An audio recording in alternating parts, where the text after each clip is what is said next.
Welcome to another episode of the Harvey Hour. My name's Nathan Harvey. Today is Tuesday, September 20th, 2022, and as always, I'm joined alongside my dad, Stephen Harvey. How you doing today? I'm good. How are you?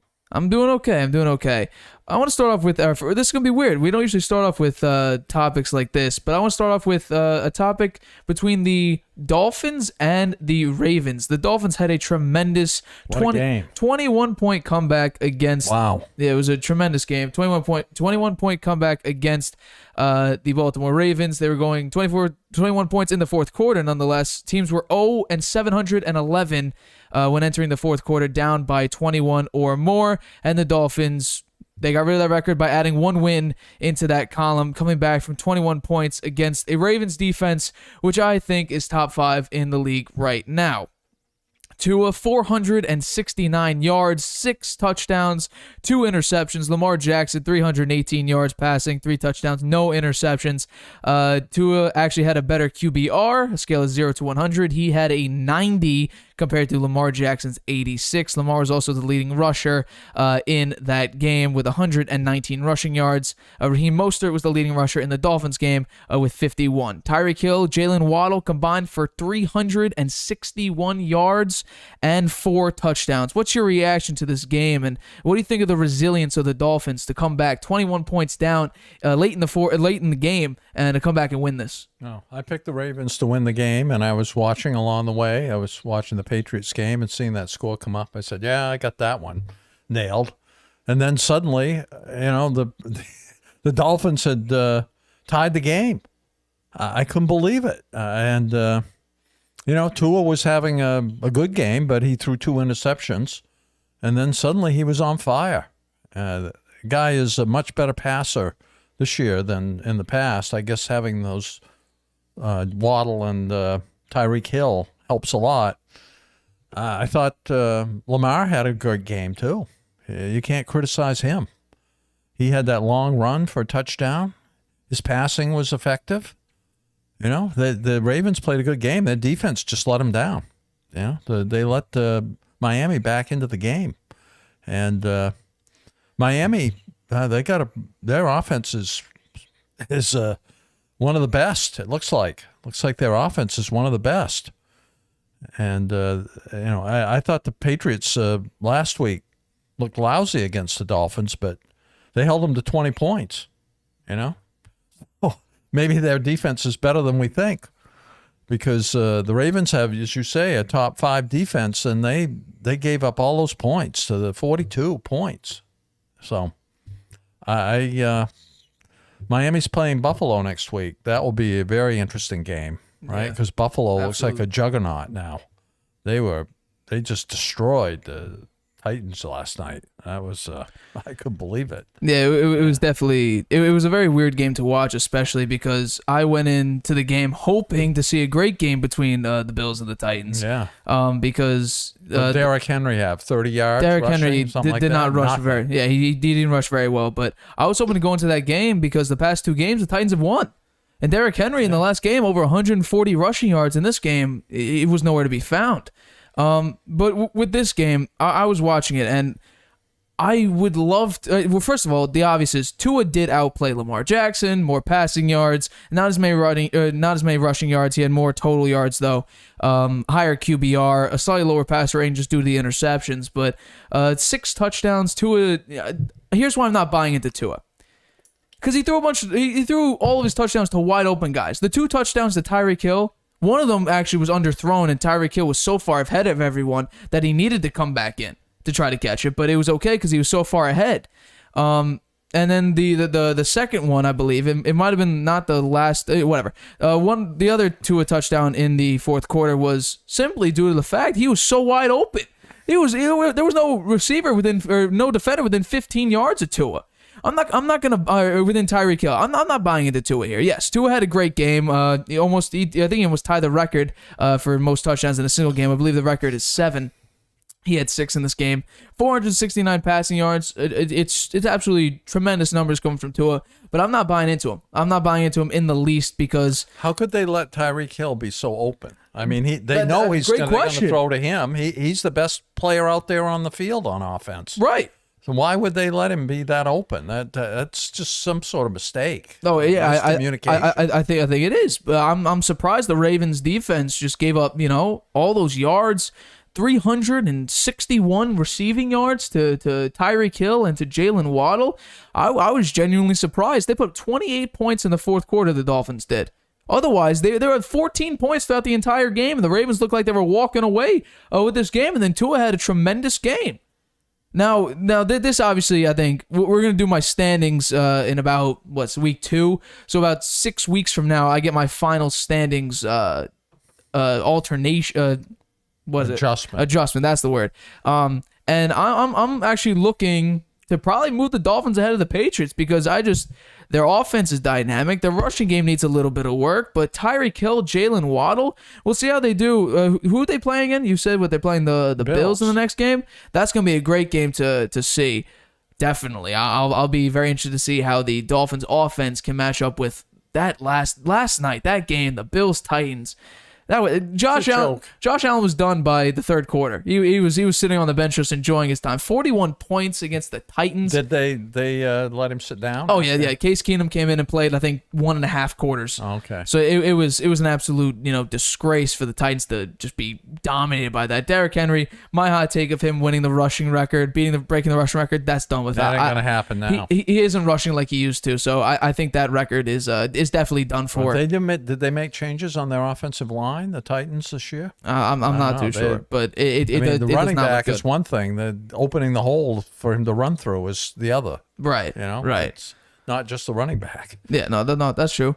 So let's move on to this topic. New York football's back, baby. New York football is back, supposedly.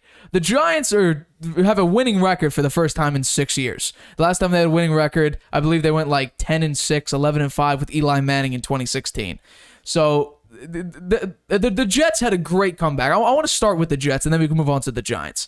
The Jets had a tremendous comeback. I picked them to win outright in this game. It was a 5.5 spread. I said bet on it regardless, whether they win or lose. Pick the 5.5 spread.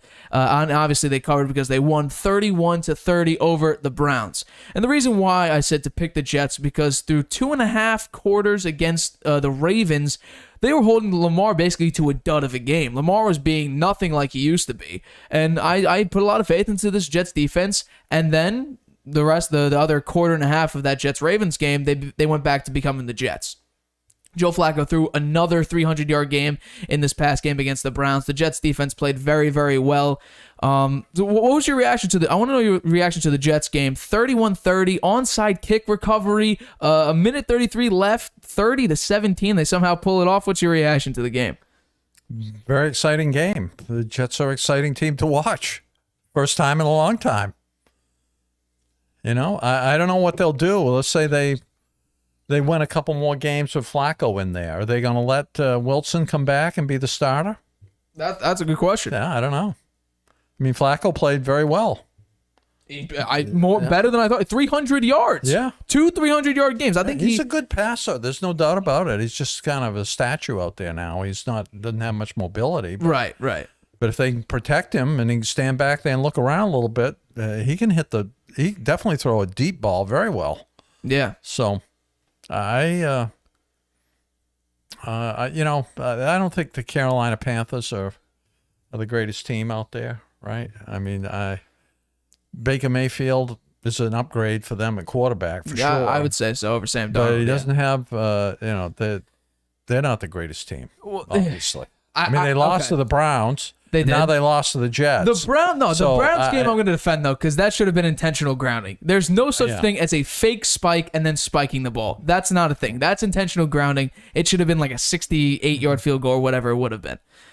And the Jets defense gave up 30 points to them. They did. Right? No, they did. They did. I'm not sure I'm going to get all excited about the Jets in terms of their ability to win a lot of games this year. But that game yesterday Sunday was a very exciting game. Yeah. Well, I'll leave it like this. Joe Flacco right now is third in the league in passing yards. Yeah. So he's above Josh Allen, Justin Herbert, Patrick Mahomes, Tom Brady, Derek Carr, Russell Wilson, Lamar Jackson, Joe Burrow. All these. This is the crazy part about it. Right now in week 2, the only quarterbacks that have more passing yards is Carson Wentz, who's second, and Tua, who's number 1. Yeah, that's unexpected. This is the NFL we're living in right now. Through 2 weeks, Josh Allen, Justin Herbert, Patrick Mahomes, Russell Wilson, Tom Brady, Lamar Jackson, Joe Burrow, and every other quarterback are below Joe Flacco, Carson Wentz, and Tua Tagovailoa.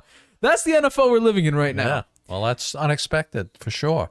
I think that Zach Wilson, they're going to have a long recovery period from that injury if they keep winning with Flacco at quarterback. It's definitely something to think about. I don't think they're going to sub him back in there.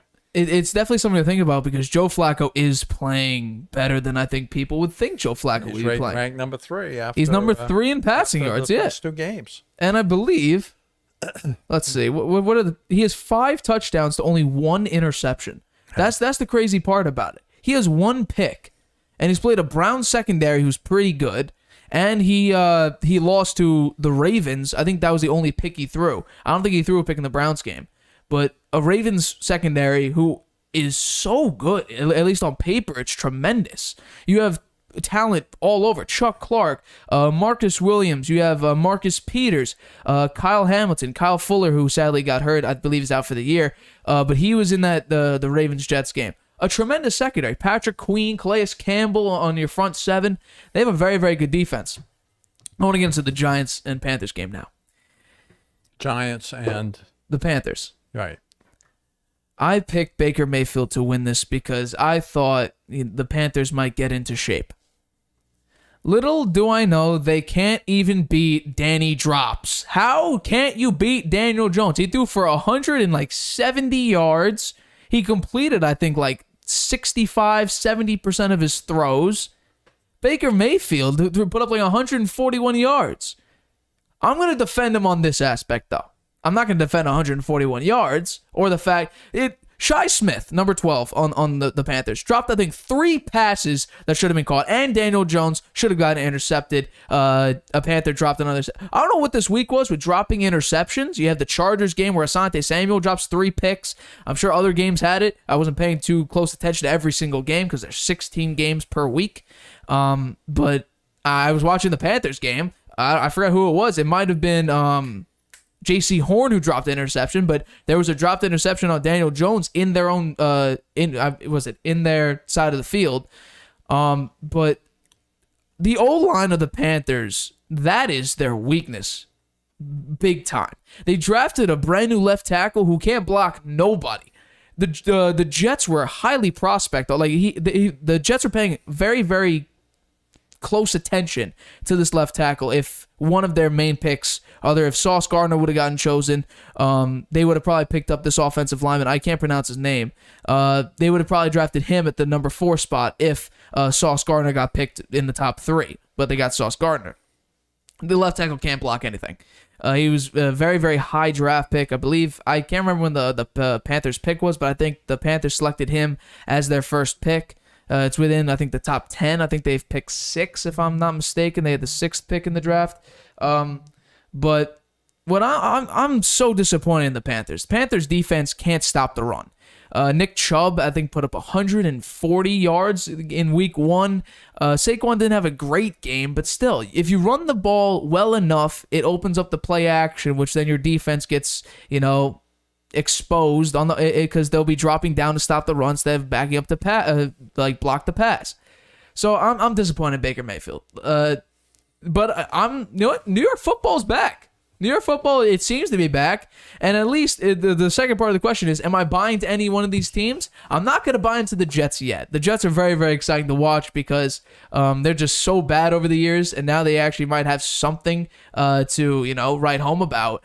But for right now, for week, what are we in? Week 3 going up now? It's Giants against Cowboys. Giants are favored 2.5. I'm going to take the Giants. This is a pre-prediction that I'm supposed to be doing. We're supposed to be picking these things on Friday's show. I'm picking the Giants. It's simple as that. They got Cooper Rush at quarterback. Yes, the Cowboys did just beat Joe Burrow and the Bengals, but the Bengals look horrible. The Bengals look terrible. So, you know what? Just out of the sake of, picking absurdly and sticking to the overreaction, I'm going to choose the Giants coming up in this game at home. I believe it's on Monday Night Football against the Cowboys. But I'm buying into the Giants right now. I'm not gonna lie. I'm buying it. I'm happy for the Giants that they won the first couple of games and their new coach. I think they must be really excited about that. But I got to say, Daniel Jones, as you say, there was an interception. He threw it basically, and the guy dropped it. Yeah. Right. And that was right down near the end zone, right? Did it the Giants' own end zone? So it was close to being Well, then it would have been a pick six. Yeah, it could have been a pick six. It could have been a pick Easily, six, right? Yeah, definitely So, a field goal. Though. He threw an interception last week, right? Yep. They were right down there. He just that guy. I don't know. He's he's a big question mark. The reason why I would say they win is because of the run game. They're pretty worried about him. The Giants didn't pick up the fifth option on Daniel Jones, and for a good reason. Daniel Jones just isn't up to par with the rest of the quarterbacks. But the reason why they won the Titans game was in large part due to Saquon Barkley, who right now is leading the league in rushing. 230 yards in 2 games. I think he rushed for 160 against the Titans in week 1. And there's just a realization that I found out last night. In, the AFC South, the Jaguars are right now winning that division. They're the number 1 seed in the AFC South. We're talking about the Jaguars here. Doug Peterson, Trevor Lawrence. They spent like $130 million in this offseason, probably even more than that. That number's probably slightly off. But the Jaguars right now are outbeating the Colts. You said we go 15-2. That is... the Colts are a disappointment. The Colts are... We'll get to it when we recap the rest of the weeks, but... I have a feeling New York football, I don't know if it's back to the point of each team making the playoffs or contending for making the playoffs, but I think, you know what? It's definitely interesting to see. Yeah, well, they both have weak schedules. They do. They do. But because they were so awful last year, they get a weak schedule. Right. So, what happened to Christian McCaffrey? He rushed for over 100 yards last game. Yeah. But he had one big rush. So if you take that away, I think he rushed for like 13 times for like 50 yards or something like that. Yeah. So it's a little over 3 yards per carry. But he had one big rushing yard. I think it was like 45 yards or whatever to get him over 100 yards. But Christian McCaffrey, they included him more into the scheme compared to week 1, which is always good because Christian McCaffrey is a very, very good player. It's just that he gets hurt a lot, so I guess that's why they're probably taking it a little bit easier this year with Christian McCaffrey. They don't want him to get hurt again. But you know what? I'm gonna buy into the Giants at least one more week. I'm not gonna sell all my Giants stock yet. Against Dallas? Against Dallas. Are they playing at the Giants? It's at Giants. At Giants. Huh? They're favored 2.5 points. They're favored. They're favored. Yeah, that's the crazy part about it. They're favored. Well, I mean, that is the media favoring New York. What do you mean? You know, and the sports writers, everyone sucks up to New York. I'm afraid that I don't think that they should be favored against Dallas. But the Cowboys don't have Dak Prescott. Yeah, but they got Cooper Rush. How did Super duper Cooper. How did he do last week? They beat the Bengals. So I mean, the Bengals look terrible though. Joe Burrow right now. We're gonna talk. Their first loss was against the Bucs. The Bucs probably will go to the Super Bowl. And they didn't really. They were in that game, right? They didn't. Not tremendously. I mean, they had Dak Prescott in that game, and they couldn't score any points. So, that's what I'm saying. Yeah, the Giants might win that game. I don't know. I won't be picking the Giants in week 3. I'll be buying. I'm gonna keep my stock at least for week 3. Week 4, depending on how that game looks. If you lose the super duper Cooper, I'm not sure I'm gonna keep the Giants. The Jets stock, I'm teetering. Who are the Jets playing this week? The Jets? That's a great question. I'll bring this up. Cincinnati at Jets. Cincinnati.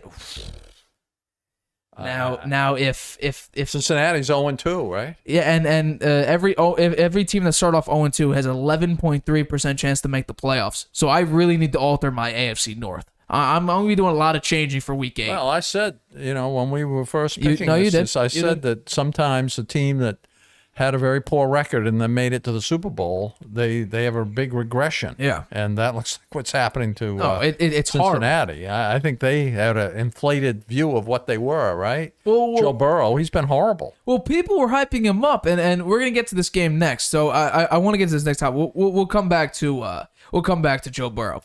Let's move on. So recently, this was news that sort of broke that they were mentioning, or they were sort of hinting at a potential suspension for Mike Evans, and then today the news got released that Mike Evans would be suspended 1 game for the brawl between him and Marshawn Lattimore. I think this is in large part due a lot to the history between Mike Evans and Marshawn Lattimore. This is the third brawl they've gotten into. This one was a little bit different, though, because the last one, I'm not sure if you remember it, Marshawn Lattimore was up against the Buccaneers bench, and Jameis Winston touched the back of Marshawn Lattimore's helmet, and then Marshawn Lattimore pushed Jameis Winston, who was on the bench without even a helmet on. So Jameis Winston was sort of like taunting him. And then Mike Evans comes out of nowhere and blasts Marshawn Lattimore out of nowhere. I believe he got suspended for one game back then. I believe that was 2017. And now, this one's a little bit differently. Brady actually instigated it because Brady this entire game went psycho Tom. Just because his offensive line wasn't blocking. And I'm going to bring this up because I think it matters now. The off-the-field stuff has clearly affected Brady. He had barely above, I think, 50% completion percentage. He plays terrible against the Saints. I know, but this was different. He was much more emotional on the field. Every missed throw, every drop, he was screaming, yelling. He broke another tablet, threw another tablet. So I think the off-the-field stuff is getting to him a lot, but he instigated this fight. There was a bad call. I don't know if that's right. I think it has more to do with I've lost to the Saints 4 times in a row now. This is the game I've got to win. Right. And I think that had a lot more to do with it. It could be, but Brady was mad about a call. He went to go over to complain about it, and then Marshawn Lattimore came up, and Brady, they started talking trash.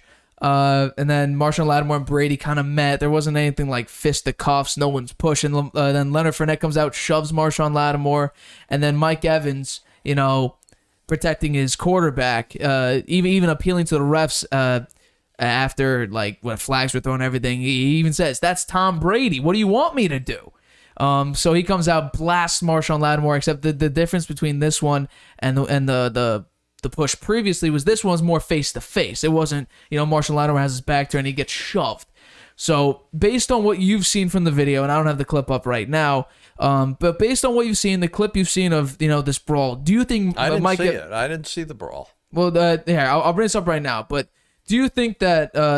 Why do you think Mike Evans was suspended, and do you think he should be suspended at all? You know what? I didn't see the brawl, so I don't know how it all unfolded. I'll bring up the brawl right now. But Brady did take some of the blame for it, saying that this was, pretty uncalled for. They're not going to suspend him. Probably not. Here, we're going to bring it up right now. I won't be able to play this on the stream, but here it is. So there was a pass interference call that Brady was complaining about. Then Marshawn Lattimore comes over and talks to him about it. Then Leonard Fournette throws like a little shove or whatever. Mike Evans comes in out of nowhere, blasts Marshawn Lattimore, and then things ensue. Bruce Arians was sort of telling him to, go after him. So Mike Evans goes. Well, I'd say Lattimore was the one that shoved Fournette. Right, but Fournette shoved him first, though. Yeah, but not by much, right? No, but look, Marshawn and Brady are complaining. Leonard Fournette shoves him out of the way. Marshawn shoves him, and then Mike Evans comes in. Not really out of nowhere, though. This is more of a face-to-face, not really a, got you off guard type of a thing. But it could have been. It was very, very quick. But based on what you've seen right now, do you think that, and this the part of the clip we're showing right now, Bruce Arians I can see why they suspended him. You think Mike Evans should have gotten suspended? Based on what you've seen, you think Mike Evans should have gotten suspended? You can't fight, Yeah, I understand that part. Yeah, somebody's got to pay the price. I mean, it could have been Fournette. It could have been, but could have been Matt Lattimore. How come they didn't kick him out? Because they aren't kicking him out? Because he wasn't, and they did both get ejected at the end of this. But do you think it should have been a fine, nothing? Obviously, there needs to be something, so I won't say nothing, but a fine, suspension. When they break the rules like that, somebody pays the price, and maybe it wouldn't have. Maybe Evans is scapegoat here, but somebody pays the price, and it happens to be him. So. So wait, do you think if you're saying, do you think he should? I understand the scapegoat thing, but what do you think should be the appropriate punishment? I think a suspension, 1-game suspension, is the appropriate. They know they're not supposed to fight. I'm gonna agree with you only on the aspect of there's history between these two. Yeah. But the problem I have with it is I'm gonna actually look this up, but I don't know if you remember Odell versus Josh Norman. When Odell was on the Giants and Josh Norman was on the Panthers, the Giants and Panthers played a game, and Odell literally sent his body flying into Josh Norman's helmet. We're talking about going crazy here. And they were fighting the entire time. I don't think Odell got suspended between those two. And if that's the case, okay, let's see how many games. It says he was suspended for hitting on Josh Norman. Let's see how many games it is, because this isn't as serious as that. But I'm just thinking, like, I think it should have been a fine, truthfully. Like, because I think it should be a fine, but because there's history, I'll say the suspension was sort of justified. But I don't fully agree with the idea of suspension because emotions were flaring. There's history between these teams. There's history between Mike Evans and Marshawn Lattimore. It's a rivalry game. It's an interdivisional battle. Tom Brady's 0-4, or now he's 1-4, but he was 0-4 in the past 4 times they've met. Brady hasn't played well. The offense hasn't played well. The defense, they lost 4 times. So tempers were flaring, emotions were high because, you know what? Brady's come back for his 23rd year. This will probably be his last year. And I'm pretty sure everyone knows that. Brady's out here to get unfinished business, which he said in his, coming back sort of post. And I think this was part of the unfinished business to try to win this game. So emotions were very, very high. So I think this is just an emotional slip. And I think because the reasoning, right? And Mike Evans, there was a hearing. I'm not sure of the actual verdict at this point, but Mike Evans did appeal the suspension today, and it was supposed to be heard today. So we'll probably get an update on it probably tomorrow, and an appeal decision tomorrow. But I think it's because he's defending Tom Brady. Emotions are high. This wasn't anything like no punches were being thrown, no helmets were being swung like Myles Garrett against the Bucs Steelers. started it. The Bucs started. Tom Brady did start that. Tom Brady did start it. I acknowledge that. So I guess I think I could have seen 3 fines, maybe 4 fines. Leonard Fournette. Maybe it was a good Brady, thing for the Evans, Bucs. Maybe it was a good thing for the Bucs in the game. Yeah, because that fired after them that, up. yeah, exactly. They won the game. Oh yeah, no. They were behind. They were. It was tied 3 apiece. I think. 3-3. Yeah, and after that, come on, 3 points on offense. It was terrible. It's in the past. Well, besides the touchdown and besides I think the score was 20-10 if I'm not mistaken. But at that point in the game, the combined the last 2 meetings between the Bucs and the Saints, they had a combined points of 12-3. Because the last time Brady met the Saints, he lost 9-0. Yeah. So at that point in the game, the combined totals of the scores for the past 2 games were 12-3. Wow. So I think the emotions were high here. I think three substantial fines for the Bucs, and then 1 minimal fine for Marshawn Lattimore for also getting involved with it, shoving, pushing. But yeah, Brady should have gotten fined. Leonard Fournette and Mike Evans should have gotten fined. At least Leonard Fournette and probably Evans very, very heavily. Brady not so much, but I think he got suspended. He'll appeal it. I don't think he'll win the appeal at all. But yeah, Mike Evans suspended 1 game, will miss the Packers. Do you think this will have any positive or negative outcome for the Bucs going into the Packers game? Because he's going to miss the Packers game, and the Bucs actually recently signed former Bills receiver Cole Beasley to the practice squad. Why is he Cole Beasley not in the NFL? Because the teams don't like that he was unvaccinated. Like his decision not to get vaccinated, and so the Bills released him, I believe, this past offseason. He's a good player. No, he is a very good player. He's 33 years old. I could definitely see him in the more of the Edelman type because he is a slot receiver. Not any injury or anything. No, he wasn't hurt. He just got cut by the Bills. He got cut by the Bills, and this offseason he was finding the right situation. Well, he'll fit in perfectly with Aaron Rodgers. They can get their organic. Whatever it is, the psychedelic tea. It's immunized. They can be immunized. Hey, so he fits in perfectly there. Yeah, it's Cole Beasley. That's a good pickup for them. No, I think it is because Cole Beasley could still make plays. He can still move the sticks. I think he'll be like the Edelman role, slot receiver, quick 3rd down, 3rd and 7. Give it to Cole Beasley. It definitely hurts when you don't have Mike Evans out there. Yeah, he's Brady's go-to guy for the most part, especially the red zone. Now that Gronk's not there. Mike Evans, I believe in the past, 2-3 seasons, he's the highest targeted receiver in the red zone. And I think he actually has the most red zone touchdowns in the NFL since 2020. Well, these guys keep getting banged up on the Bucs or being suspended and not missing games and stuff, but they'll be calling Gronk.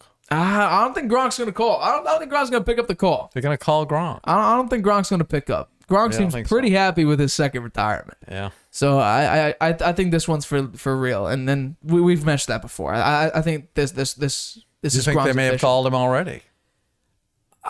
No, I don't think so yet. Too early in the season. The crazy part about it is I'm not seeing the tight ends being targeted nearly as much since Gronk, since it's just Cameron Brate, really.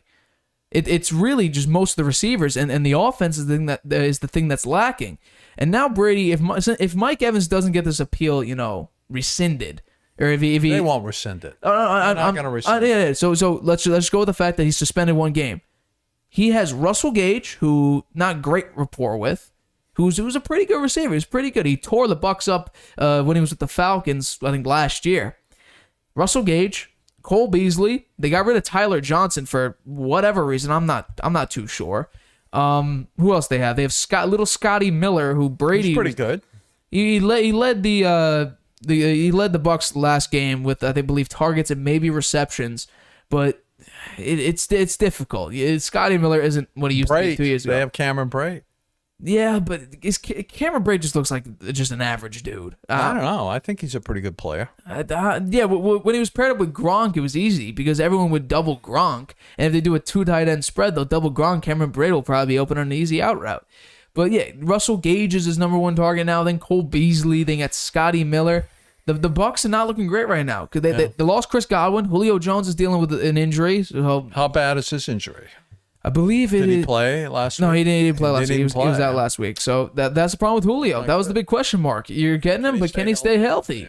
So yeah, you lost Chris Godwin. He'll be out for probably another month or so with I believe it's a hamstring. Mike Evans got suspended for this game, and now you're losing. Chris Godwin's out, like I said, Julio, and then Mike Evans. Your best receivers are out. You're dealing with Russell Gage. Good job. The good thing Leonard Fournette is running the ball decently. I think he's maybe 6th, 7th in the league in rushing yards. So he's running the ball okay, but most of his yards came I think it'll be a close against game. the Cowboys. I think it will be a close game. Too. Green Bay. I do too. But it's in Green Bay?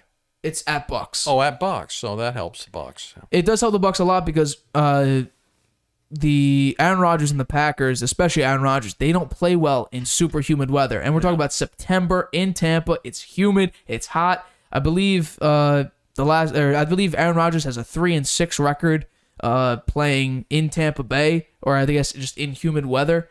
So Aaron Rodgers does not like the humidity. So it'll be it's the battle of I guess the Bucs receivers are better than the Packers. I was gonna say the battle of the bad receivers. Who could overcome the receivers more. I guess we're making a pick now. At least I will. I'm picking the Bucs in this game. I think Brady will find a way. That defense looks great though. Their defense was the one negative the past 2 years. Yeah. Giving up so many yards passing. Their rush defense has suffered a little bit without JPP and Ndamukong Suh. Mm-hmm. But their passing defense seems pretty good. Yeah. So good for their defense to finally step up. But their offense is lacking. They haven't allowed hardly any points this year so far. Rarely. Dallas, they only gave up 3. And this one 10. I think they've 13 points. Yeah, that's pretty good. Very good. Yeah. Aaron Rodgers playing against Tampa Bay the last 2 years has 4 interceptions in 2 games. And or it might have been 3 games. And then the rest of the league, 30 games, I believe he only has 2 interceptions for the rest of the NFL. So the past 2 years, Aaron Rodgers has thrown 10 times more interceptions. Yeah. Anyway, yeah. They're a cold weather team. They like it cold. No, they do. Green Bay. They get down there, and the Patriots is kind of the same way. You get down in the very hot weather in Miami, they don't play well. Yeah. You bring up the cold weather thing, and I looked this up before, and when we talked about it, Aaron Rodgers in freezing temperatures or below, I believe he's 28-4. Yeah. Some crazy great. So the fact that the 49ers actually beat them when it was cold, when it was snowing, that was amazing. That was a shock, but that was one of my better predictions. Definitely one of my better predictions to pick the 49ers. I didn't pick them. Yeah, sadly. All right, so the Harvey Hour will be back in just 30 seconds. You have a lot to say. Maybe you've thought, I should start a podcast. Meet Anchor, the easiest way to make a podcast ever. It's a powerful mobile app and web tool that lets you record a podcast anywhere and distribute it everywhere. It's great whether you're a seasoned pro or just starting out. And it's 100% free. You can record your show straight into Anchor on your phone, iPad, or the web, using any mic you want. Record alone or with friends or co-hosts anywhere in the world. You can add background music and transitions, And your listeners can send you voice messages that you can incorporate right into your next episode. If you want to produce your show using another app, you can upload your own audio directly from web or mobile and still take advantage of Anchor's totally free podcast hosting. Once your podcast is ready to publish, Anchor can automatically distribute it to every major podcast platform. That includes Apple Podcasts, Google Podcasts, and Spotify, so your listeners can hear your show wherever they want. And on the web, you can see detailed analytics about how people are listening. Plus, you'll get a great-looking profile page where anyone can listen to your podcast or subscribe to it. And if you want to ask your audience to support your work, Anchor makes it easy to collect monthly payments from the people who love your podcast and want to see it grow. You really don't need a recording studio, expensive equipment, or a bunch of technical knowledge to deal with a podcast feed.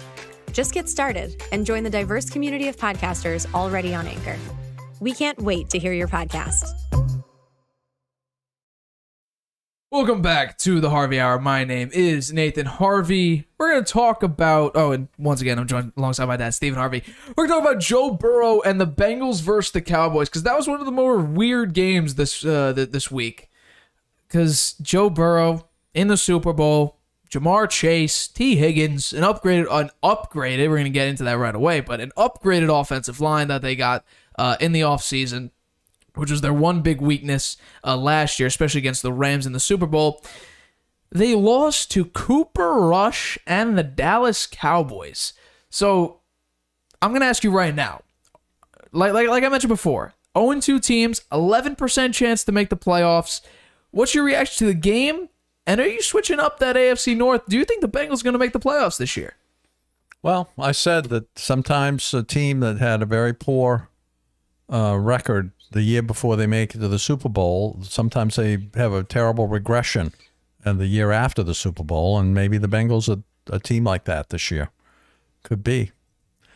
You know, it doesn't look like they've done much to improve their offensive line, right? Aren't they sacking Burrow right and left here?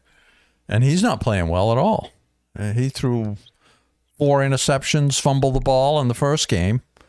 How did he do? What were his stats? He didn't have it. It was just 199 yards, 1 touchdown, no picks. Yeah, so he's got some pretty high flying wide receivers there to only have 199 yards passing.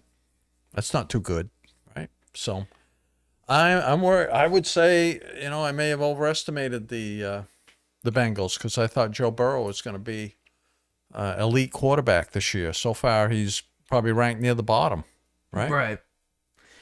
I'm going to say this, and I told you when we were off air about this record. This that I'm going to bring up.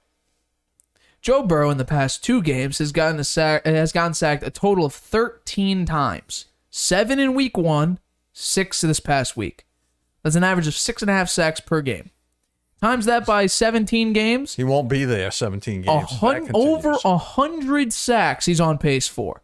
And I said this in the offseason this past year. He's going to become Andrew Luck. I said that. He's gotten sacked so many times, he's going to have an early retirement. And I hope that's not the case. Joe Burrow, Joe Shiesty, Joe Burr, as the graphic says.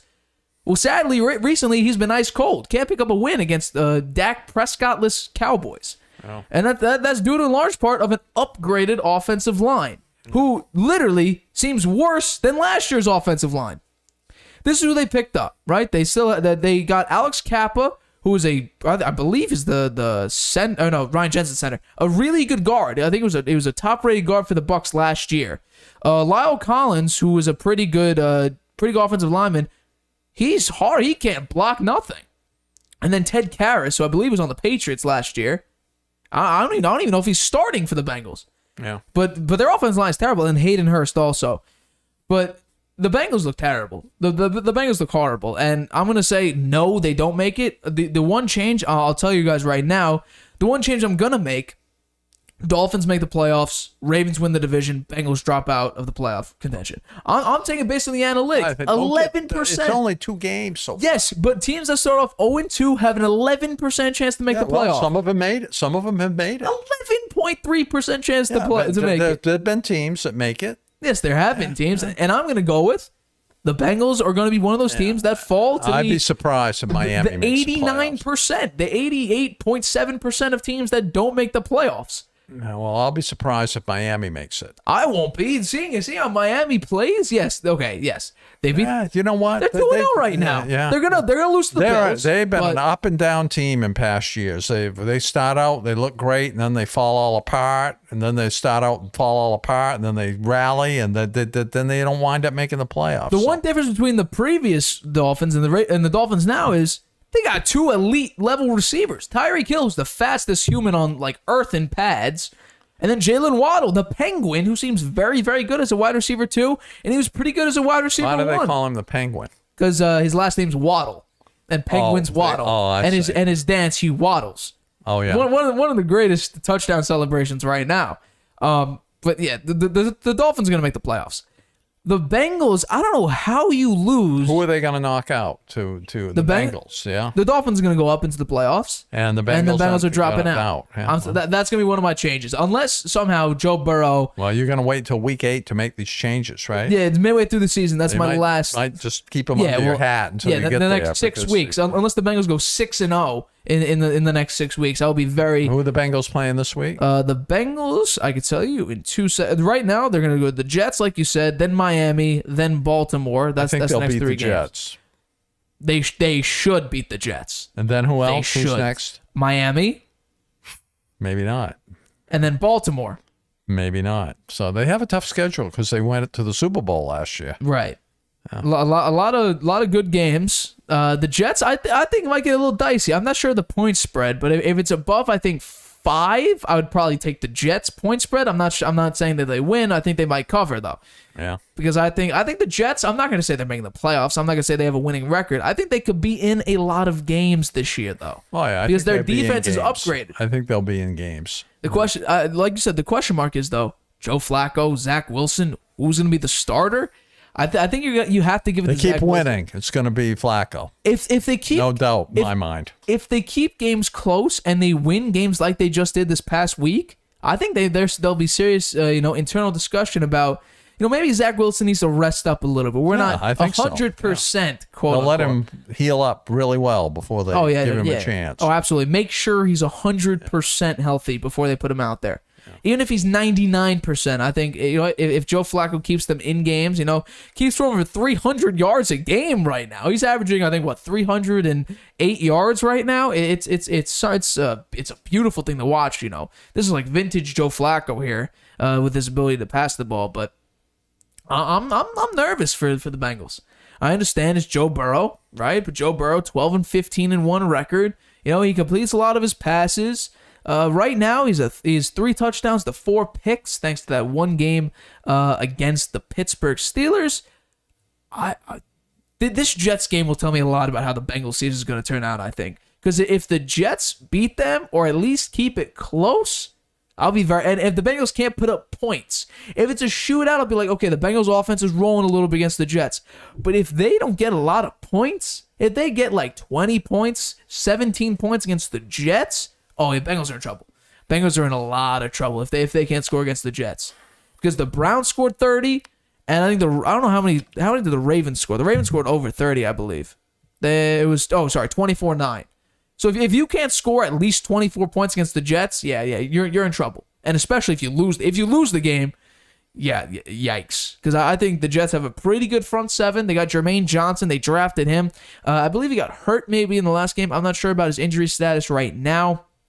But I'd definitely be nervous if I'm the Bengals right now. I don't know if I'll pick them against the Jets for a win. I'll need to see going into Friday. But the Jets beat the Browns. They did beat the Browns. I would say that the Cincinnati's offense is better than the Browns.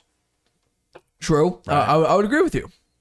But what about the Jets and the Ravens holding Lamar to, I think, 10 points, keeping it within a 1-score game through 2.5 quarters, and then the Jets turn back into the Jets. But still though, you had that moment where Lamar wasn't Lamar Jackson. Yeah, but at you the had end of the that game, what was the final score in that game? 24-9.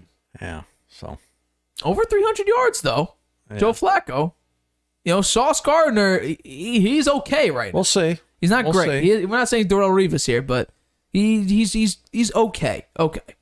So I think we'll go on to our last topic here. We're going to recap all of the games previously this past week Well, for week another 2. tough week. A very tough week for us. We're not doing so well. I actually want to start with your picks, actually. Let's go through your picks individually here. Okay, well, I got the Kansas City beating the Chargers, You did. correct. You but did. I missed on the point spread. You did. And that happened right at the end of the game. I was disappointed, Yeah. right? Oh, yeah, And so then that point was wrong. the Ravens, I lost that game. Yeah, right? entirely, yeah. And I lost the point spread, too. Yeah, yeah, you lost that entirely. The Chiefs won. There should be an X by the point spread. That's Yeah. graphic error by me. Yeah, okay.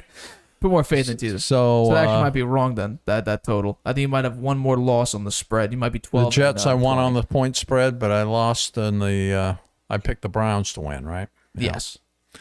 And You picked the Commanders the outright. Browns, I should have, you know what? I should have picked the Jets to win. That's what I'm saying. Yeah. Because I couldn't badmouth the Browns enough, and they and everything I said came true in that game against the Jets. So I should have known better. Okay, I should have known better than the pick against the Lions because I didn't recognize that they've got a great offense. Right, their offense is very, very good. Right, they scored 35 points in the first game. And we saw the Eagles last 36 night. points, 36 points in the second game. So they've got a very good offense. And Washington has a decent defense, right? Right. And the Lions, the first game they played, who was the first game they played? The Lions that played the Eagles. The Eagles. Who- And the Eagles looked great last night. Yeah, look at the Eagles last night against the Vikings. So, I have the 3. so I've learned a lesson on the Lions. I think they're a better team than, and Sports Illustrated said they had a decent team this year. So Jared Goff looks good. And I'll probably be looking to give them more credit going forward here. The Colts, how stupid. They are awful.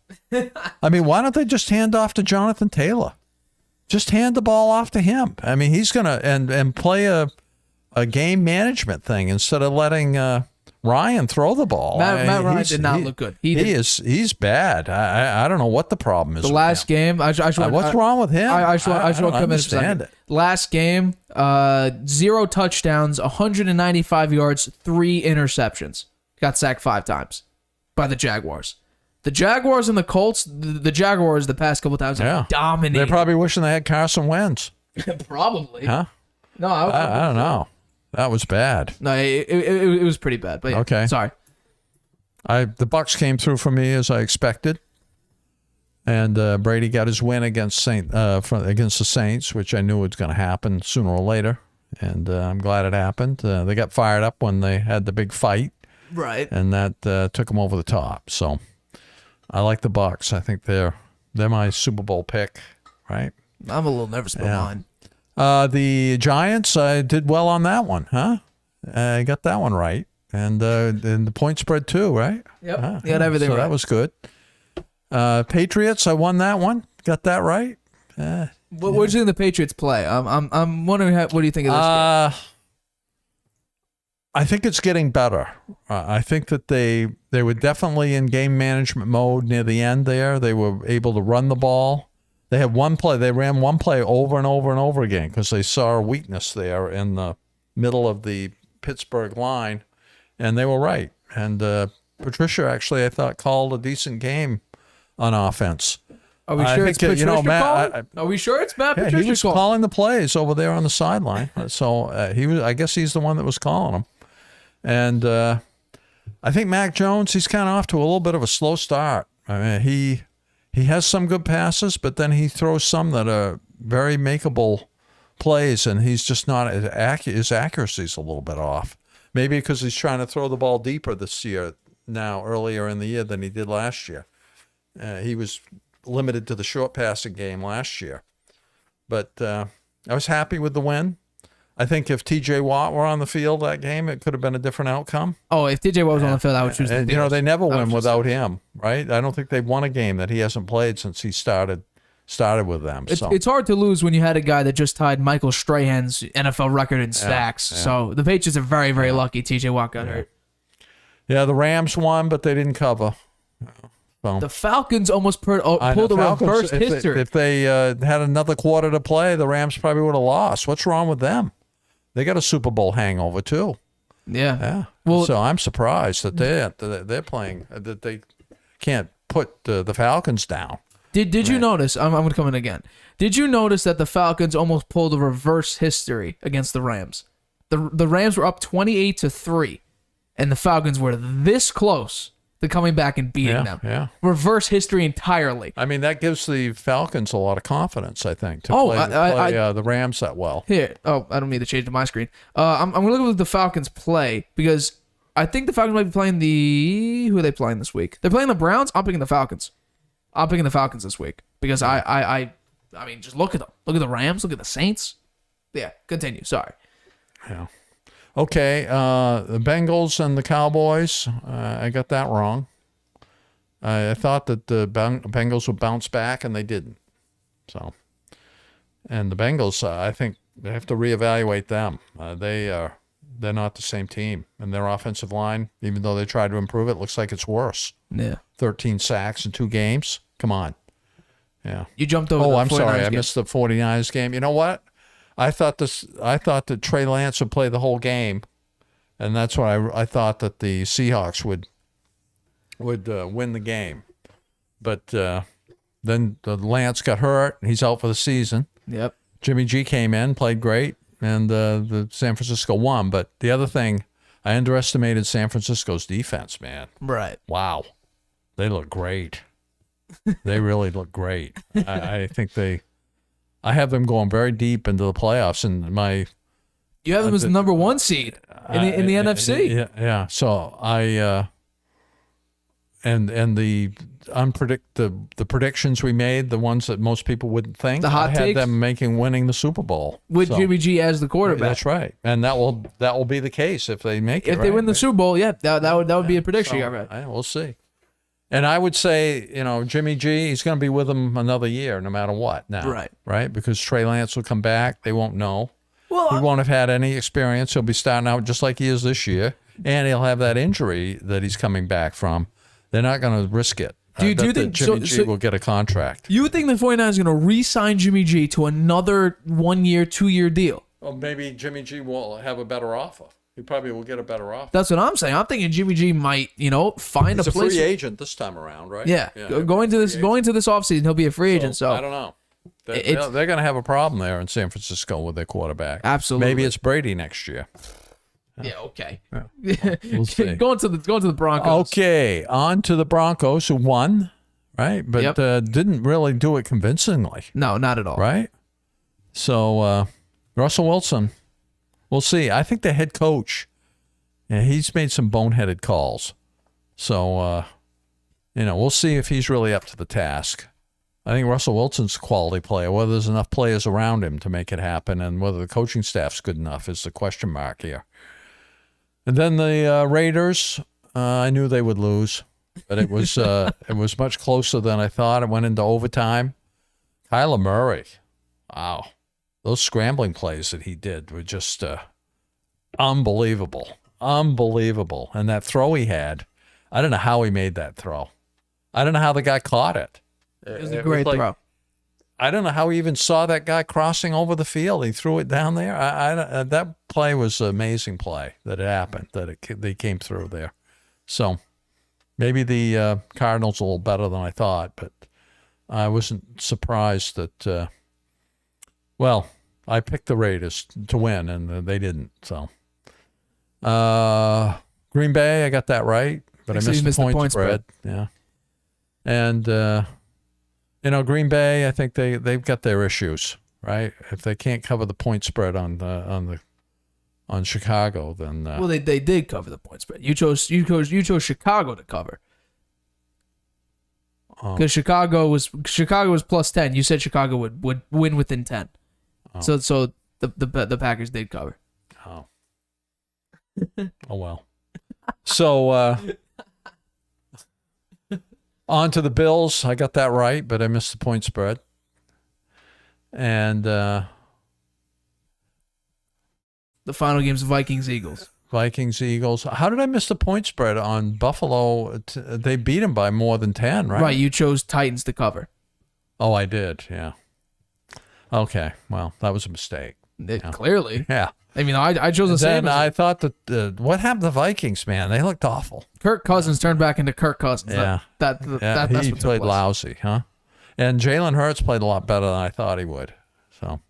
So they have it. 13-19 now, and 14-18 on the one loss. I think you need to put a little bit more respect on the Jalen Hurts name now after the past the 2 defense. games. I think the Philadelphia's defense looked very good. Oh the defense played very well. Who's Philadelphia playing this week? Philadelphia is playing. I'm not too sure actually. Washington. Washington. That'll be a win. They'll probably win that game. That'll be a win, hands down. Yeah. So let's get on to my picks. So my picks weren't obviously as terrible as yours, but I'm not saying they were good either. I do have a winning record in wins losses, but I still have a losing record in against the spread, because against the spread's hard. Against the spread is hard to cover. As we all know, as we talked about last Friday, I picked the Chargers to win outright and got that wrong. Ravens, they choked against Tua Tagovailoa. Good for Tua, though. 6 touchdowns, 2 picks, outplayed Lamar Jackson. I got to give it to him in that regard. Jets-Browns. My Jets, but the Jets. New York football is back, baby. New York football. The Jets came back 30-17. What a game. What a game. I'm on the wrong top. Yeah, there we go. What a game. That's his week one recap. Should be week 2. Great. I just noticed that now. What a game. Jets, good for the Jets. They're doing tremendously so far. Keeping games relatively close. I'm proud of them. That's the most important part. I'm proud of the Jets. Their defense looks much better than it did last year. They won one game. They have won one game, but I have a lot of faith in them. Yeah, okay. Well, you may be disappointed. A lot of people have had faith in them when waiting for a Super Bowl since Super Bowl number 3. Yes, I agree with you there. And not many winning seasons, but the Jets look great right now. The QB situation is something to look into. Running backs are okay. I'd say they're B-. I'd probably at best, honestly. They haven't doing too well this year. But you know what? I'm happy for the Jets. They beat the Browns. Browns have a really good defense. Myles Garrett, he's considered one of the best defensive players in the league right now. To beat him, to not. I mean, just look at the Panthers compared to the Jets. How they handled Myles Garrett. The Panthers couldn't stop Myles Garrett. But I guess it seems like the Jets have. And so the next team we're going to be talking about is Lions, Washington. What did I tell you about the Lions? Lions are a great team. 35 points against my NFC East winner, and a hot take that going to the NFC Championship, the Philadelphia Eagles. Lions put up 35 points. I had a chance to actually come back and beat the Eagles, but couldn't do it because they're the Lions. But they could do it against Carson Wentz and the Washington Commanders, because it's Carson Wentz we're talking about here. Lions play great. Amon-Ra St. Brown looks like a great receiver for the Lions. Great pickup for the Lions. I believe they drafted him. He's a tremendous player. I definitely look out for him. TJ Hawkinson, he's probably been a top 5 tight end to maybe top 6 tight end in the league for the past few years. Very happy to see him do well. Jared Goff is obviously the big question mark. Will he stay consistent? Will he, give out and, begin to go back to the Jared Goff towards the end of the Rams situation where the Rams kind of gave up on him? Sean McVay gave up on him and needed to kick Jared Goff out of there. The Colts versus the Jaguars. The Colts are a disappointment. They didn't have Michael Pittman Jr. For this game, but I don't think it would have even mattered, because even with Michael Pittman putting up 100+ yards against the Texans, they could only tie the Texans, and they were down 20-3 in the fourth quarter against the Texans. Without Michael Pittman, they look terrible. They got shut out 24-0 against the Jaguars. Are the Jaguars just better than we thought, or are the Colts just horrible? I'm going to go with the latter of it, saying the Colts are just horrible. But I'm disappointed. Who's their backup quarterback? Who's the Colts' backup quarterback? I couldn't tell you. I couldn't tell you. I doubt it's anyone. They may anyone. be going to him, whoever it is. Nah, I don't think so. That would be unfair to Matt Ryan. But Matt Ryan doesn't seem as good as he used to be. That's for sure. Yeah, absolutely. What happens when you bet against Tom Brady? You lose 9 times out of 10, probably. And this is the one of the times where I lost by betting against Tom Brady. It's just, I was going on what history says. You should never bet against Tom Brady. I had to. He's 0-4 against the Saints. Well, you know what? That's even more reason not to bet against him. Eventually, he's going to win one. After you lose 4 in a row, he pulled it out. Yeah, I knew it was going to happen. He did, but it looked horrible through like 2.5, 3 quarters of play. It was 3-0 for most of they got shut out in the first half, 3-0. And then it was 3-3 for some of the game. And then finally, Brady had a beautiful pass in the back right corner to, I think, Perriman. That's who he's dealing with. He's dealing with Brashad Perriman. He's dealing with Scotty Miller. And right now he's dealing with Russell Gage. They added Cole Beasley. So we'll see how the Bucs do. But you know what? The Saints, Jameis Winston, several turnovers in the second half. Sacked a couple times. A lot of pressures. Saints look bad. Saints look really, really bad. Even with Jarvis Landry, who played really well. Chris Olave, he seems pretty good. Michael Thomas is back. He played well. It's just, it does not look good for the Saints. And that's what I get for betting against Tom Brady. I get, well-deserved loss. I'll take that loss any time of the day if I bet against Tom Brady and lose. I'll take that any time of the day. The disappointing loss, Panthers-Giants. I'm upset with Baker Mayfield. I'm even more upset with the Panthers offensive line. They can't block nobody. I'm sure if toddlers were on the defensive line, the Panthers couldn't block anybody. So I'm very disappointed in how the Panthers played. I'm a little bit more disappointed in the defense compared to Baker Mayfield, because Baker Mayfield, every time he snapped the ball, looks like he was running for his life out there. Shi Smith, number 12, the receiver, he dropped 3 or 4 passes. It looked bad. It's very, very bad. There was a crucial third down drop pass that Shi Smith dropped. We're talking about here, not great. My playoff prediction for the Panthers is not looking good, especially if they start off 0-2. They'll be moving probably in my Week 8 change. So I'm very disappointed in the Panthers and how they're playing, but hopefully they can get it together. Baker Mayfield said they're very, very close to, I guess, finding some success or catching a ball or something. They're very close to doing whatever it is, and hopefully it's a positive thing. Patriots, Steelers. Patriots still have a very, very basic offense, a very, very predictable offense, but we have Mitch Trubisky, who I somewhat defended in the past. It's still Mitch Trubisky. It's still Bill Belichick. It's still the Belichick defense. You know what? You got to have some faith in the Patriots, especially if Bill Belichick is your head coach. The offense is still a huge question mark for me. Mac Jones, there was a play where Mac Jones, it was on the interception that Mac Jones had. Trent Brown could not pick up another assignment, and Mac Jones absolutely got blown up on the play because the defender faked like he was going out for a pass, but didn't even run out. So it was kind of sort of obvious he was going to be a fake. Trent Brown went to double, what's the first one? Cole Strange went to go double his man, and the defender just ran by him, and Mac Jones got picked off and also got blown up in the process. But the Patriots got a good win. It was a close win. It was a little bit of a scary win, but thanks to Damian Harris getting a big run at the end of the game, they were able to seal the victory in a very, very close spread. Stevenson as well. Ramondre Stevenson had a pretty good game as well. Backup running back for the Patriots have always had pretty good running backs. You know what? If they can have a running game, if they can get their running game going, that make a huge difference. Oh, it would. Definitely it would. And then the Rams at Falcons at Rams. Falcons kept it close, man. Falcons kept it close. Almost pulled a reverse history, down 28-3. Almost came back, but thanks to a Jalen Ramsey interception very, very late in the game, the Rams were able to pull off this W. But the Rams don't look as good. They don't look nearly as good as they did last year. Matt Stafford, again, I believe, threw another interception. I'm going to actually just fact-check that while I'm at it right now, but Matt Stafford looks bad. I just say bad. He doesn't look as good as last year. He had 2 interceptions against the Falcons defense. And somehow, with Kyle Pitts being ranked 35th in his tight end rankings when there's only 32 NFL teams, that says something about the Falcons offense. But Marcus Mariota, he's playing out of his mind right now compared to what the people were, predicting him to be. We thought they were fighting off for the number 1 pick. They're still doing that because they lost both games, but they're not tanking. They're actually putting some effort into these games, and they look like they could win. I mean, they almost look like they could beat the Rams, but they couldn't pull it off. But good for Marcus Mariota. I'm glad he's playing well. But yeah, let's get into the next pick.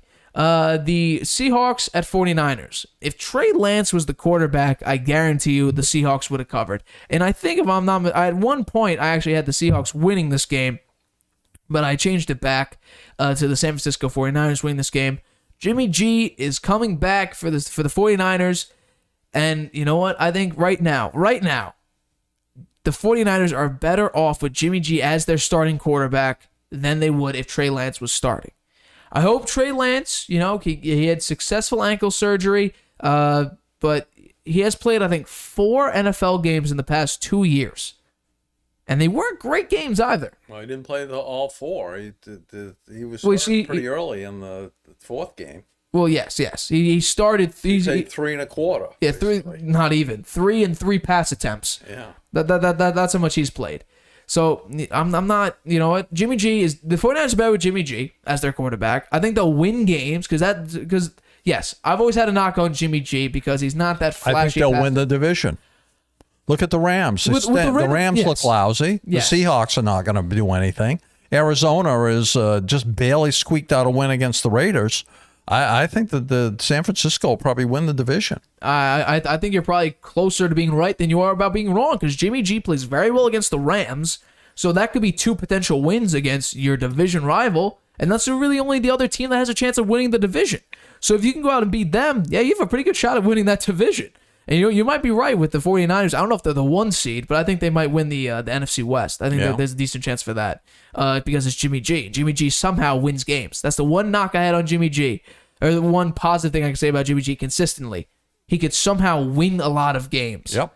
So I got to give it to Jimmy G there.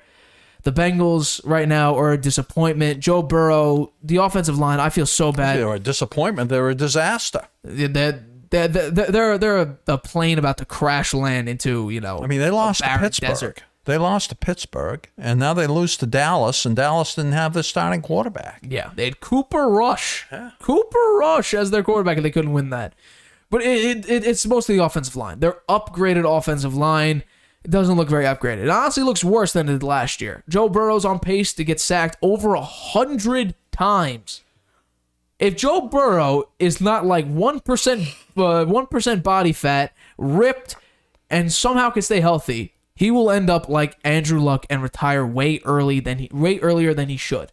I feel horrible for Joe Burrow because Joe Burrow, you see him in the playoffs, calm, cool, collected. 2 comebacks against the Chiefs last year. When it was, I believe he was leading in the 4th quarter against the Rams. Should have won that game. The phantom hold call, which I'll always hold against that game. Joe Burrow, he's one of the closest things to Tom Brady in the league right now that there is, just because of his poise in the pocket, his pocket feet, his vision for the field. It's just so sad that if the Bengals O-line doesn't get in check, he'll end up like Andrew Luck and have an early retirement. Broncos, Texans, I got this 100% right. Texans look scary, man. Texans look surprisingly scary. Lovie Smith's got his team in a lot of close games. Kept it close with the Colts, was able to tie that game, and had a chance to actually beat the Broncos and Russell Wilson. So, you know what? Depending on what their next game is, I might have them either covering or maybe winning. What was the final score of that game? I believe it was 16-9. So they covered the spread. They did cover the spread, yeah. So I'm very, very impressed with how the Texans played, and you know what? They might pick up a surprise win here and there because they were winning 20-3 in the 4th quarter against the Colts. So I think they can maybe pull out a surprise win, whether it's next week down the line. Who knows? The Raiders. You're starting to become more and more right about Josh McDaniel as the weeks go on. They targeted Devontae Adams 5 times in that game. They were up 20-0 late in the game. And they lost to Call of Duty Kyler Murray. Kyler Murray played great at the very end of that game. It's what are the Raiders doing? I put so much. Derek Carr is not playing well at all. Well, next week we're gonna do my tiers of quarterbacks. You know what? I think Kyler Murray is best when the play is broken down and nobody knows what anybody's gonna do. Right. That's when he's best. Right. And when it's just free for all. He's the most athletic guy out there. He can make a play happen. Right. Yeah.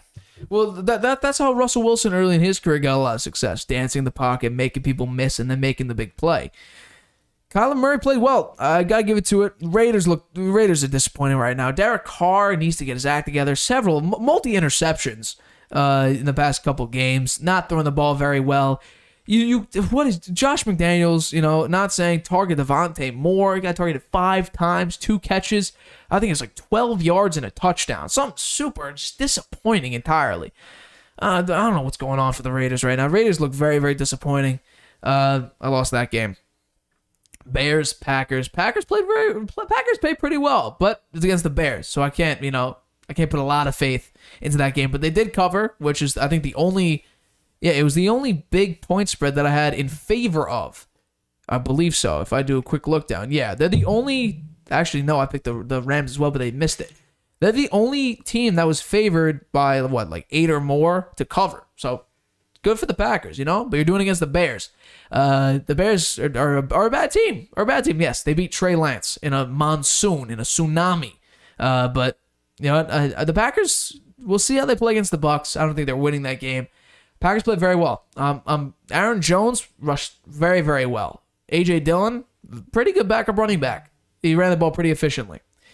So, good job for the Packers. You covered the 10-point spread. I believe you won 27-10. Good for you. You're going to lose against the Bucs, though, sadly.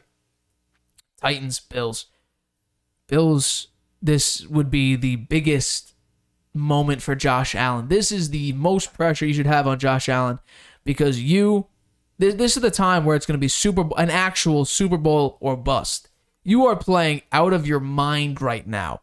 Multi-touchdown games. You went 10 for 10 on your first 10 passes against the Rams last week. Now you put up 41 points against the Titans. You look great. You look tremendous. We'll see how you do against the Dolphins. We'll see if you keep that tempo up. Bills look amazing right now. This is probably the biggest Super Bowl or bust that the Bills have had in a very, very long time, especially since Josh Allen came to the Bills. Last year it was, you got to win. You definitely got to win. Now it's, you definitely have to win. If you're playing this well through 2 weeks, Josh Allen looks tremendous. You got to win. You got to win or people are going to be like, hey, the hell's going on over here? I think he's got a good chance because that defense is awesome. Von Miller. It's just awesome. Von Miller's done worlds to that defense. 2 games in a row. They've been so dominant. Very, very dominant. Stop Derrick Henry. Derrick Henry's doing great. Through 8 games, 900 yards. I think he had 10 touchdowns through 8 games, 9 games last year. So the fact that you can slow down, now the Giants have slowed down Derrick Henry. The Bills have slowed down Derrick Henry. Derrick Henry, maybe he just needs to get into a rhythm right now, and he isn't able to get into that rhythm yet. And then getting some mileage on him. He does definitely getting hit. He's a tank, but getting hit over and over and over again, it does something to you. Vikings, Eagles. Eagles are better than I thought. I had them winning the NFC least, but I thought the Vikings were going to be the 3 seed. I actually had them in my preseason predictions, the 2 seed in the NFC. And now I'm not so sold on the Vikings because Kirk Cousins turned into what everyone knows of as Kirk Cousins. Choking under the lights. He has the worst Monday Night Football record. I believe he's 2-10 in Monday Night Football. Horrible. So I guess the rule of thumb is if Kirk Cousins is playing another Monday night game, Vikings playing another Monday night game, pick whatever team is playing against Kirk Cousins because you're probably going to win if you're betting against Kirk Cousins in a Monday Night Football game. But Eagles played really well. 38 points. 38 points in week 1. I'm not sure how many they scored last night. I can look this up right now. Let's see. They scored 24 points. It was close getting into the second half. Kind of. There was a chance for at least going into the second quarter. It was close. And then the Eagles just, they took off in the second quarter, didn't even look back. The Vikings several times, Justin Jefferson was open on a lot of plays, but Kirk Cousins just could not get him the ball. I believe Darius Slay had more catches than some of the Vikings receivers, which that tells you enough as it is. Kirk Cousins is throwing to more to the other team than he is to his actual receivers. So great for the Eagles. They start off 2-0 this year. NFC least, I don't know right now. The NFC least ain't looking like the NFC least that we used to know. So I'm proud of the Eagles. They were a top pick for me. They were the number 4 seed. They might need to move up, potentially in the overall playoff rankings. But good for the Eagles and Vikings. Yeah, it's only 2 games so far. I'm putting a lot of. When I'm looking at. Kirk Cousins. I should have known. Monday Night Football 2-10 or 2-9 record. I guess. Don't pick. It's just patterns I'm seeing. Like right now, the pattern for the Bengals. It's obvious. The offensive line's terrible. So what are we going to do about the offensive line if they can't stop nobody? They're not going to do very well. Oh, I guess you're right. So, actually, I don't know if I have. I might need to bring up the Harvey Hot Hand. We're going to go through it again. So we're just go through. I'm just going to update my rankings of the Harvey Hot Hand. See if I can get this up. If I can't, actually I can. Beautiful. So the Jets Browns. I covered this obviously. The score was 31-30, so I was able to cover that. With the 5.5 spread. Vikings I missed. So right now we're 1-1. Yep. Next game, Patriots. I got that. 2-1 record. Yep. Titans, I missed that. Yeah. I got the win though, so that's not entirely true. 2-2. 2-2, and then this one I got 100% correct. Not in the Okay. score, but I got. So I got the spread you're covered. back to 500 now in the 3-2. year. Yeah, I was 2-3 last week, and the other 3-2 the this other week. pick. I don't know if I mentioned That's this. what to say. This is gambling. So gambling and 50-50 odds, 50-50, basically. yeah. Yeah, 50-50 right now. I'll take that. But it looks like this is gonna wrap up another episode of the Harvey Hour. We appreciate everyone who watching. We're gonna come back Friday with our predictions for week 3. I'm going to do better. We better do better. Yeah. Or the against the spread is a very, very hard thing to Spread pick. is hard to do, but Very, win very and loss. What am I, 13 and...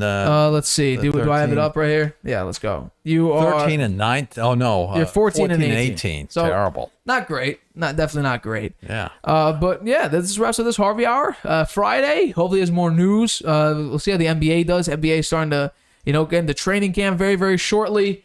Hopefully the Knicks will do a little bit better. I don't think they're a playoff team this year, but we'll definitely see. Warriors, potentially back-to-back. Celtics should look good. Danilo Gallinari, I believe it might be out for the year with an injury. He got injured the past, I think. Out for the year? He got hurt recently. So I don't know if he'll actually suit up for the Celtics. Out this for year. the year already? They haven't even started playing. Yeah. I'll look it up right now since I'm here. Oh yeah. What's it say? September 2nd, ACL. He has an ACL injury. Torn ACL in his left knee. That's disappointing. I am disappointed now. Oh, I thought my that was God. a great pickup. No, it would have been a good pickup. Well, now they got to go Oh, here we find go. somebody else. Late season return potentially. Late season I return. don't know. An ACL, that's pretty bad. No, it definitely. How'd he is. hurt it? Playing basketball? I believe so. Yeah. I thought they haven't even started practicing yet, right? Here, wait. Oh no. Here's the cause. While playing for Italy in the FIBA World Cup qualifier against Georgia. So yeah, he tore it playing nationally or internationally, I should say. But yeah. Oh, well, that's not good. That's a tough way to end the He's still got show. Al Horford. He's still got Robert Williams. Two very, we very need good centers. somebody else coming off the bench there. No, I their guess that bench. is fair. Not so good when they got to the finals. Yeah, it was definitely rough. But yeah, next week I think we're gonna talk about the NBA Top 100. Probably our reaction to that because the NBA Top 100 was released, I believe, yesterday, or the day Top before. 100? Do they even have players. 100 players altogether and all teams? of course. There's only 5 out there at a time. Well, I'm talking about not for the Celtics. I'm talking about the entire I know. NBA. Yeah. I will say this though. This is the one name I do remember. Grant Williams is number 100. He made the top 100. Grant Williams made the top 100. 100. Made the top 100, which is shocking to me. Yeah. But yeah, that wraps it up here. We'll see you guys Friday, 6:30 p.m. Eastern. Bye. My name is Nathan Harvey. That's what it is, Stephen Harvey. We'll see you Friday.